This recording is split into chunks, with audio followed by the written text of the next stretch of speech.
Hey everyone, how's it going? It's Anthony Cosenza with CincyJungle.com and the Orange and Black Insider Bengals podcast. Hope you are doing well on this draft weekend. It's been an interesting draft to say the least. A lot of players that most people felt would be available or gone at this point, I guess, in the second round as we sit here on Friday night.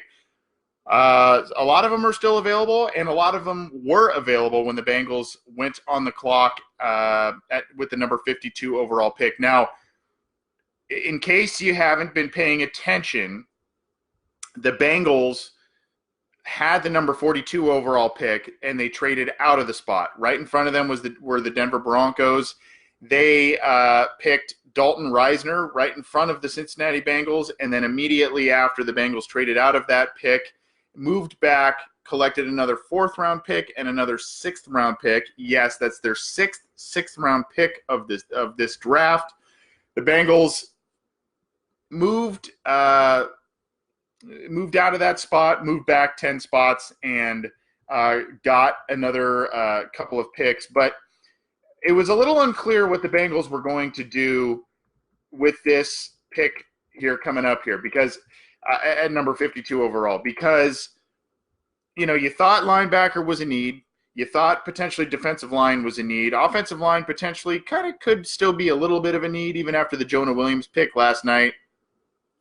We thought tight end was going to be selected, but we didn't think it would be round 2, and the Cincinnati Bengals have decided to go with Washington tight end Drew Sample at number 52 overall. Now, Drew Sample is an interesting guy on a lot of different fronts. And what's interesting to me, and I think what's telling and what should be telling to the fans of the Cincinnati Bengals, is that when the Bengals were on the clock at number 52 overall, they turned in that pick immediately. So I think they felt that there are probably a number of different players that are evenly talented, or the value was even in terms of, from number 42 to what they ended up receiving even in the top, the top middle of the fourth round. So I think they kind of said, well, hey, let's get another pick. Let's get a guy we kind of want at this point and we can use in this offense and go from there. Now, Drew Sample, what was interesting, and to be honest with you, he's not a guy, even though he's a Pac-12 guy, and I know a lot about the Pac-12, he's not a guy I know a ton about. However, he does have a 4.71 unofficial, at least the combine unofficial 40-yard dash. He's 6'5", 255, so he's a big guy, can move a bit for his size, seems to be very athletic. For those who have been watching my podcast, the Orange and Black Insider, through CincyJungle.com, we've talked a bit about Kahale Warring, the tight end out of San Diego State. This kid reminds me of him. And he may not be as raw. He also may not be as athletic. Now, you look at the NFL.com draft projection by Lance Zierlein. He has a round 4 grade. Everybody and their mother is comparing him to Jack Doyle, the tight end, the longtime tight end of the Indianapolis Colts. And I think that at this point, you kind of say, well, if the Bengals actually got a Jack Doyle or a Jack Doyle plus going, in the second round, why not? And this is a guy who should contribute pretty immediately. Now, there are major pros and cons with this pick. If you want to start with a negative and get that out of the way, let's start with this. The Bengals re-signed C.J. Uzomah to a pretty big contract this offseason, and he is going to be, a guy that is going to be heavily rotated in on the offense. They also re-signed on a prove-it deal Tyler Eifert, a guy who, when healthy, is one of the best tight ends, especially now that Gronkowski has retired, is one of the best tight ends in the league and one of the best red zone threats in the league. So they have those guys, and you sit here and you go, well, where's a third tight end going to fit in here? You even look at, again, sticking with the cons, you look at what the Rams did with Zac Taylor over there in Los Angeles. They didn't use tight ends a ton. They used some of them. They used Tyler Higbee in an H-back role at times. They split him out. They also did the same thing with Gerald Everett. He is a guy they used a bit. But, hey, those guys got about 3 touchdowns pop, few hundred yards, and about, 20, 30 receptions each. So you sit here and you go, well, maybe the Bengals are going to use some of these guys. Maybe some of these guys are going to be used in an H-back type of situation where they have an athletic guy in the backfield that's in front of Joe Mixon, in front of Giovanni Bernard, and they can block a little bit from the backfield, but they can also go out and be a little dump-off option. So we're trying to find the mindset of the Bengals here. And what I think where a lot of people get a little negative about this pick is the fact that, we didn't know what the Bengals were really going to do this year. We had a couple of ideas in terms of positions early on, and this, teams, especially in the second round, they end up surprising their fans. They end up surprising the mock draft pundits. But this is a guy who's pretty athletic, and they felt that he can help them right away. Now, on the pro side, again, big size. I think, based on what I've read and the limited type of things I've seen of him on film and whatnot, he is a guy who has his best football in front of him. A couple of years ago, Jake Browning, the quarterback of the Washington Huskies, had an amazing season, was kind of in some Heisman talks, and then really kind of downslid. By the way, he's available in this year's draft, but kind of did a downslide over the past couple of seasons since the Huskies had a resurgence. And with that, a lot of statistics of their players, slipped a little bit.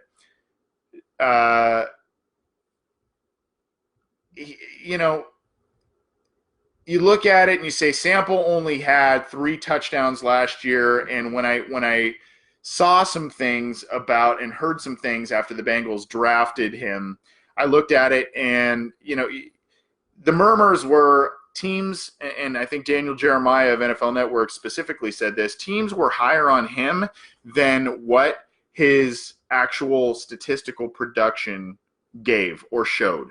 So I think that, you look at it that way and you say, hey, that makes sense. Also, yes, the Bengals signed both Eifert and CJ Uzomah, but both of those guys have had injury issues. Uzomah has battled through some of them, but has missed time on others. Eifert has missed an immense amount of time. So all of a sudden, what if you miss one or both of those guys and you want a tight end and H-back type of guy that can be a passing outlet, and you don't really have anyone? Well, all of a sudden, Drew Sample makes a lot of sense. I don't know. I don't know if Sample had great value in the second round. This might have been tight end. To me, would have been a good third round type of selection in terms of value. There's a lot of guys out there, but the Bengals, I think, view, and that's why they made the trade with the Denver Broncos to get another fourth rounder. I think they view, hey, over the next couple of rounds, these are equal in terms of talent and value. So let's just have some fun. Let's get some guys that we want. Let's revamp this offense and do some things that can excite some folks. Now, as the Bengals took the board, we're on the clock there. DK Metcalf, the wide receiver of Ole Miss, was still available. There were a couple of other wide receivers that were still available. Drew Lock was taken just in front of them. That was actually with their pick that they traded to the Denver Broncos. Drew Lock was taken there. So that is interesting. I'm seeing a lot of comments. Chris Higdon and many, many others asking about linebackers in our live Facebook chat here. Look, the best linebackers were taken in the top 10 last night. So now the Bengals, and it's not the traditional 4-3 linebackers are not of high value to teams anymore. So, your Mac Wilsons, the Cody Bartons, the Blake Cashmans, these are guys that could and should be available in round 3 and later. I think that Mac Wilson makes a lot of sense for the Cincinnati Bengals, not just because this isn't saying it because of me and I like the kid. I think from what they typically prefer from that position, I think Mac Wilson makes a lot of sense. So maybe he will be a guy in round 3 that the Bengals look at. We'll see. But for now, the Bengals drafted Drew Sample, an athletic tight end out of Washington. And, there are a lot of athletic tight ends that come out of the Pac-12. Stanford, Washington, in particular, have had quite a few athletic tight ends come out in recent years. So we'll see exactly how Drew Sample comes into the Bengals. But you would think second-round pick, he's going to have some sort of a big role going forward. And you have to – this is the thing, guys. We're used to the Marvin Lewis drafts. We're used to the player profiles that Marvin liked. We're used to the player profiles that his coaching staff liked. These are different coaches, different guys. These are guys that are bringing in players that they think fit their system. Patrick Brennan Com says Sample has few samples of work to show. Yeah, there's not a lot of tape. There's not a lot of tape, and there's not a lot of production. But I think a lot of teams think the measurables, what tape they do have on him is going to provide quite a bit of production for where he was drafted. Now, what remains to be seen is if the Cincinnati Bengals, at least as we sit here now, what remains to be seen is if the Cincinnati Bengals will package their couple of fourth-round picks. They're now sixth-round picks. Some of those to either move back into the third round, move back into upper rounds, maybe get another player to trade for. We'll see. But for now, Drew Sample is a Cincinnati Bengal. He is the second-round pick at number 52 overall after the Cincinnati Bengals moved back from 42 overall. There are differing opinions on this pick. Greg Brown Jr. here says Jay Sternberger would have been a better pick. I mean, I guess if you want to say on paper, yes. But you have to understand, and even though this franchise has not earned a lot of trust from its fan base, we have to now trust that Zac Taylor and his crew are getting players that fit into his system, that fit into what he wants to do with the Bengals offense. And that's really, that's really what this is about. And I think now, as the draft continues, you have to look at linebacker, you have to look at edge rushers, you have to look at interior defensive line. Quarterback is going to be in there at some point. I would think running back even is going to be in there at some point, and wide receiver. So, we'll see. And I think, I'm seeing a lot of stuff. Oh, the defense is terrible. Why did they go this route? Blah, blah, blah. Look, one of the things, and I'm trying to be a little optimistic here in comparison to some fans I'm seeing on our live chat here. One of the things and one of the facets that played into the Bengals defense being so poor last year, aside from coaching, aside from injuries, aside from lack of depth at certain spots, one of the areas that facets that nobody talks about that plagued the Cincinnati Bengals defense last year was in the fact that the Bengals offense failed to sustain drives, whether that was under Andy Dalton, whether that was under Jeff Driscoll, whether that was due to all the injuries the Bengals suffered on offense. The Bengals offense did not sustain drives and forced, when the defense did have one of those rare stops, they forced the defense right back out on the field and then all of a sudden put themselves in a big hole. So, look, I get it. This is a player that was really not on a bunch of people's radar, a bunch of fans' radar, but he's athletic, he's big, and he's a guy. I think that there are needs and positions that the team looks at as bigger needs than what the fans have, and that's what we're seeing with these first two picks. Even though they did a lot of things in free agency at offensive tackle and tight end, they went and got more depth. They went and got more future starters going forward here, and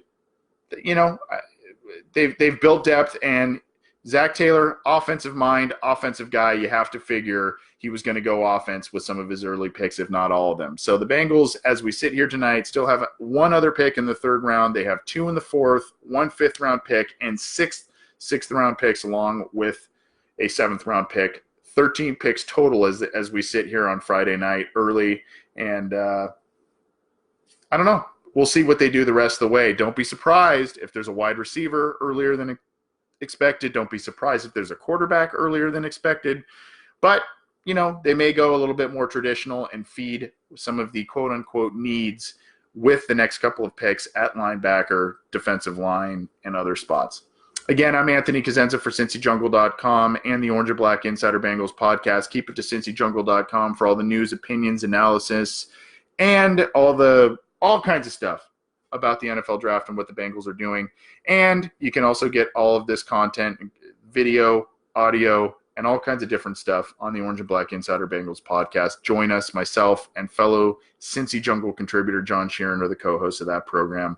Thanks, everybody, for tuning in. We're going to continue to give these Facebook Lives to you throughout the rest of the weekend, and enjoy the rest of the weekend. Step back, as our good friends Third Eye Blind would say.